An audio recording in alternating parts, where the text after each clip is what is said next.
थी वज़ीर आज़म आज़ाद कश्मीर सरदार तनवीर इलियास के, वो भी इस सारी सूरत हाल में हमें नाकाम नज़र आते हुए दिखाई देते हैं कि या तो उनकी भी कहीं पर सुनवाई नहीं होती, जो माफिया है वो हर जगह बासिर है, जिसकी वजह से वो भी नाकाम दिखाई देते हैं। आटा दिया जाएगा, मगर आज हमने देखा कि जो आटे का डिपो है उसको ही ताला लगा हुआ है, वहाँ पर कोई ज़मदरान मौजूद ही नहीं है। और आज भी लोग इस बारिश में, सुबह से जो बारिश लगी हुई थी उसमें आटा ख़रीदने के लिए आए, इस आस के साथ कि हम आज आटा ख़रीद कर घर लेकर जाएंगे, अपने बच्चों के लिए 2 वक्त की रोटी का जो आटा है वो लेकर जाएंगे। लेकिन खाली हाथ आज फिर उनको लौट कर जाना पड़ा। रमज़ान को सिर्फ 1 दिन बाकी है और जो आवाम है वो 2 वक्त की रोटी के लिए अपनी जेब से पैसे देने के बावजूद अब वो आटे से महरूम है। में इजाफा भी हो रहा है, आबादी में इजाफा हो रहा है, लेकिन उसमें एलोकेशन में इजाफा नहीं किया जा रहा, जिस पर यह बहरान जो है ना शिद्दत अख्तियार कर गया है। मैं अरबाब अख्तियार से ये एक बार आखिरी बार मैं समझता हूँ कि हम रिक्वेस्ट करेंगे कि वो हमारी एलोकेशन पर गौर करें। हमारे साथ ये 6 कॉलोनियाँ चल रही हैं और साथ में ऐसे देहात भी हैं जो लोग बड़ी कम पुथरी की ज़िंदगी गुजार रहे हैं और उनका जो है ना यही आटे पर मैं समझता हूँ इन्हसार है उसी, और इसी से वो अपना गुजर बसर कर रहे हैं। और इंतहाई शर्मिंदगी की बात होती है जब वो गरीब लोग आटे के लिए दर बदर की ठोकरें खा रहे होते हैं और एक दिन भी अपना मिस करके आटा लेने की कोशिश करते हैं और उनको वो एक थैली भी नहीं मिलती। 1000 रुपये की दिहाड़ी छोड़कर अगर वो आटा लेना चाहते हैं और वो दिहाड़ी भी मिस होती है और आटा भी नहीं मिलता। कई बार उनको वार्निंग दे रहे हैं, हमें जो है ना आखिरी हद तक ले जाया जा रहा है और इससे हमें जो है ना वो एहतजाज का रास्ता अख्तियार अपनाना पड़ेगा। भी ये शिकायत मसूल हुई है बहसीत सदर अंजमन ताजरान कि वहाँ पर चिट सिस्टम चल रही है, वो कहीं आपकी चिट चल रही है, कहीं मेरी चिट चल रही है, मेरी दोस्तों की, मतलब कहने का मतलब यह सिफारशी चिट चल रही है। अस्सलाम वालेकुम, सब तक न्यूज़ के साथ मैं हूं आपका मेज़बान मोहम्मद नदीम चौधरी। गुज़श्ता रोज़ गुलपुर में आटे के हवाले से अवाम इलाका गुलपुर और गिरद नवाह के जितने भी इलाके थे वो सरापा एहतजाज थे कि लोगों को रमज़ान से कबल ही जो आटा है वो नहीं मिल रहा था। कल भी लोग बड़ी तादाद में आटा लेने के लिए आए मगर खाली हाथ लौट कर चले गए।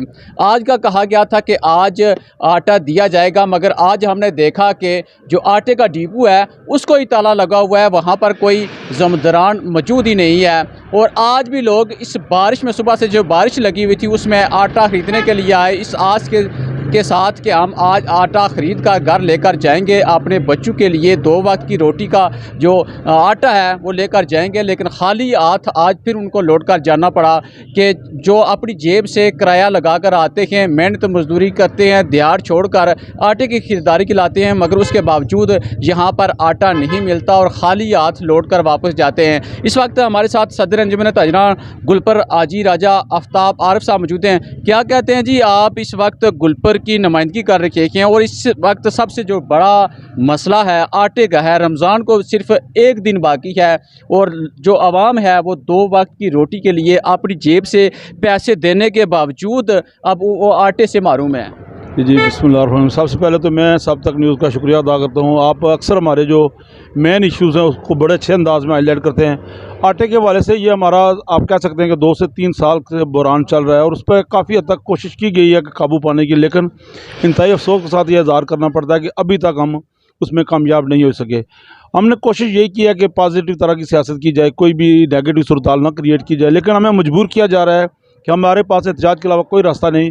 जब बार बार हम उनको यही रियलाइज़ कराते हैं कि आप जो परमिट का रेशो बढ़ा रहे हैं तो उसके साथ हमारी एलोकेशन बढ़नी चाहिए, बार बार वो कहते हैं जी कि ये मरदमशुमारी के हवाले से आपकी जो एलोकेशन है वो बनी हुई है। मुझे इंतहाई अफसोस के साथ कहना पड़ रहा है कि 20-25 साल पहले से हमारे परमिट मौजूद हैं और उसके साथ साथ परमिट में इजाफा भी हो रहा है, आबादी में इजाफा हो रहा है, लेकिन उसमें एलोकेशन में इजाफा नहीं किया जा रहा, जिस पर यह बहरान जो है ना शिद्दत अख्तियार कर गया है। मैं अरबाब अख्तियार से ये एक बार आखिरी बार मैं समझता हूँ कि हम रिक्वेस्ट करेंगे कि वो हमारी एलोकेशन पर गौर करें। हमारे साथ ये 6 कॉलोनियाँ चल रही हैं और साथ में ऐसे देहात भी हैं जो लोग बड़ी कम पुथरी की ज़िंदगी गुजार रहे हैं और उनका जो है ना यही आटे पर मैं समझता हूँ इन्हसार है उसी, और इसी से वो अपना गुजर बसर कर रहे हैं। और इंतहाई शर्मिंदगी की बात होती है जब वो गरीब लोग आटे के लिए दर बदर की ठोकरें खा रहे होते हैं और एक दिन भी अपना मिस करके आटा लेने की कोशिश करते हैं और उनको वो एक थैली भी नहीं मिलती। 1000 रुपये की दिहाड़ी छोड़कर अगर वो आटा लेना चाहते हैं और वो दिहाड़ी भी मिस होती है और आटा भी नहीं मिलता।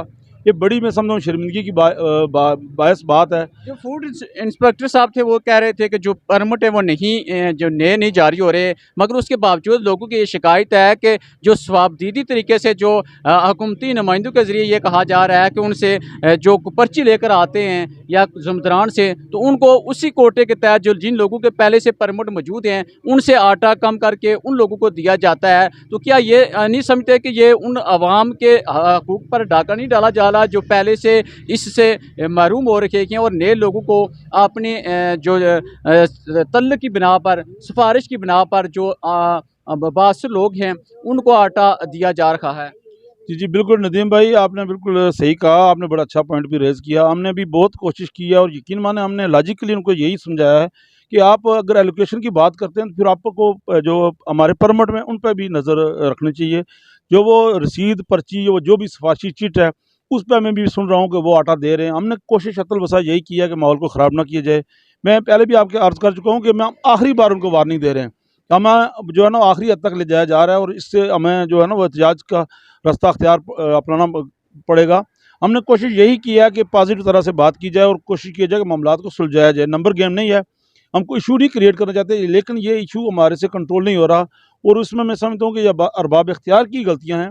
जब हमने सजेशन दी थी कि परमिट के हवाले से ही आटा तकसीम किया जाए, काफ़ी हद तक बेहतरी लाएगी, लेकिन मुझे भी ये शिकायत मसूल हुई है बहैसियत सदर अंजुमन ताजरान कि वहाँ पर चिट सिस्टम चल रही है। वो कहीं आपकी चिट चल रही है, कहीं मेरी चिट चल रही है, मेरी दोस्तों की, मतलब कहने का मतलब यह है कि सिफारशी चिट चल रही है। ये अकतलफ़ी हो रही है। हम उनको ये वार्निंग देते हैं और मैंने बाज़ाब्ता भी कल उनसे बात की थी। हमने उनको यही कहा था कि अगर एक गाड़ी आई है तो उसको हमने पहले उनको सेटलमेंट यही की थी कि आप हफ्ते में एक दफ़ा दें, लेकिन वो जो पूरा कोटा बनता है अपने एक डीलर का उसको दें ताकि वो जो 40-50 ख़ानदान है वो अकोमोडेट हो सकें। लेकिन कल उनका इशू था कि ठेकेदारों ने हड़ताल की हुई थी, हमने इसलिए कोई प्रोटेस्ट नहीं की। लेकिन उन्हें ठेकेदारों ने अगर हड़ताल की होती है तो बाकी जगहों पर हमने देखा है कि आटे की जो गाड़ियाँ हैं, कल भी हमने देखा यहाँ से गुजर कर गई हैं। तो हड़ताल क्या सिर्फ गुलपर की आवाम के लिए है, जो फूड इंस्पेक्टर गुलपर तैनात हैं उनके लिए है, बाकी किसी जगह पर पे तैनात नहीं है? बाकी लोगों को तो उनकी जो रूटीन के मुताबिक जो उनकी डिमांड है उसके मुताबिक उनको आटा वहाँ पर मिल रहा है। सिर्फ गुलपर के लिए 900 थैला एक गाड़ी में आता है। तो कल जब हमने पूछा तो उन्होंने कहा कि 850 आए, गाड़ी छोटी थी। अगर गाड़ी छोटी थी तो वो किराया तो अपना पूरा लेंगे, लेकिन वो वहाँ से भी 50 थैले कम कर दिया गया और दूसरी गाड़ी भी नहीं आई। इसका सारी जो ज़िम्मेदारी है वो किसके ऊपर आयद होती है? जी, जी, आपने बिल्कुल ठीक कहा। हमने वैसे उनसे बात यही की थी, उन्होंने यही कहा था कि कुछ गाड़ियाँ रास्ते में थी जो ट्रैवल हो रही थी, वो नहीं रुकी। जो ठेकेदार हज़रात का एहतजाज था वो किराए के हवाले से था, वो उनकी इंशाल्लाह सेटलमेंट होगी ही होगी यकीनन आज, क्योंकि वो बात कह रहे थे कि कल या आज वो हो जाएगी उसके हवाले से। लेकिन जो आपने बात की है 50 हेलिकम, वो ये होता है कि बाद का छोटी गाड़ी है बड़ी गाड़ी निकाल देते हैं, वो दूसरी गाड़ी में वो फ़र्क पूरा कर देते हैं। हमने पिछली दफ़ा भी अपने DFC कोटली से बड़े अच्छे अंदाज में बात की थी, तो उन्होंने हमारी इस बात को एग्री करते हुए एक गाड़ी इजाफी हमें दी थी और उसका रिज़ल्ट यही मिला कि काफ़ी हद तक वो जो बहरान था वो कम हुआ है। हम एक बार फिर आपके इस वक्त से सब चैनल के सब तक के हवाले से ज़रूर रिक्वेस्ट करेंगे कि हमारे जो लोगों के हाल पर रहम किया जाए और जो हमारे गरीब और सतपोश लोग हैं उनको मजाक ना बनाया जाए। हम देखते हैं कि जब, और अक्सर आप भी इसको कवर करते हैं कि जिस दिन आटे की तरसील का दिन होता है वहाँ पर लाइनें लगी होती हैं। मैं समझता हूँ ये तजलील का सिलसिला बंद किया जाना चाहिए और कोटे को फॉलो करके उसको जो है ना हमारी एलोकेशन को बढ़ाकर इस बहरान को कम करने की कोशिश की जाए। जी बिल्कुल, जैसा कि आपने इन की जो बातें हैं वो सुनी हैं। एक तरफ पाकिस्तान में जो हुकूमत पंजाब की जानिब से गरीब आवाम को ये ऐलान किया गया है कि उनको आटे के 3 थैले फ्री दिए जा रही है, और दूसरी जानब पाकिस्तान की शहर आज़ाद कश्मीर में ये आलम है कि यहाँ पर किसी भी हुकूमती नुमाइंदे को कोई भी जहाँ से मुंतखब होकर असम्बली में पहुँचने वाले नुमाइंदा कोई भी इस बात के ऊपर इशू के ऊपर बात नहीं कर रहा कि रमज़ान को एक दिन बाकी है। जो गरीब तबका है, सफ़ेदपोश तबका है, दिहाड़ी लगा कर मेहनत मजदूरी करके आटा ख़रीदने के लिए आता है। सबसे मेन और जो बुनियादी ज़रूरत है वो 2 वक्त की रोटी है। अब 2 वक्त की रोटी के लिए आटा ख़रीदना भी गरीब आदमी के लिए ख्वाब बनता जा रहा है। ये हमारे हुक्मरानों के लिए लम्हा फ़िक्रिया है जो अपनी अयाशू के लिए महंगी महंगी गाड़ियों का तो उस असम्बली के अंदर बजट पास करवाते हैं, जो तेल की मद में या दिगर अखराजात अपनी अपनी जो फरमाइशें वो पूरी करवाते हैं। लेकिन कोई भी नुमाइंदा मुंतखब होने के बाद जब उस इक़्तिदार में पहुँचता है तो वहाँ जाकर ये तमाम चीज़ें भूल जाता है।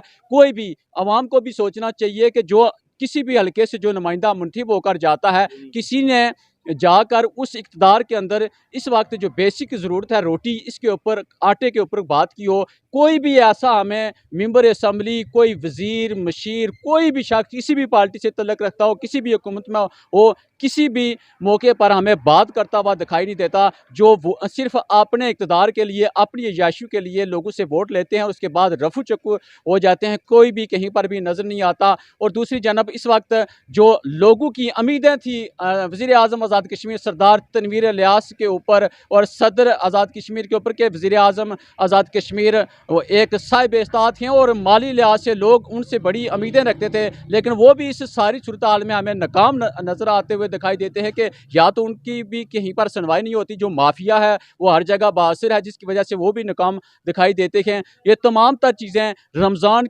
की जो आमद है एक दिन बाकी है। दुनिया में अगर कहीं भी देखा जाए तो जो गैर ममालिक हैं वहाँ पर भी मुसलमानों की के साथ इस महीने में उनको रिलीफ दी जाती है, लेकिन अपने ही मुल्क में यहाँ पर मुसलमानों के साथ ये जुल्म सितम किया जाता है कि जो 2 वक्त की रोटी के लिए जो आवाम है वो तड़प रही है, तरस रही है और आटे की खरीदारी से महरूम है।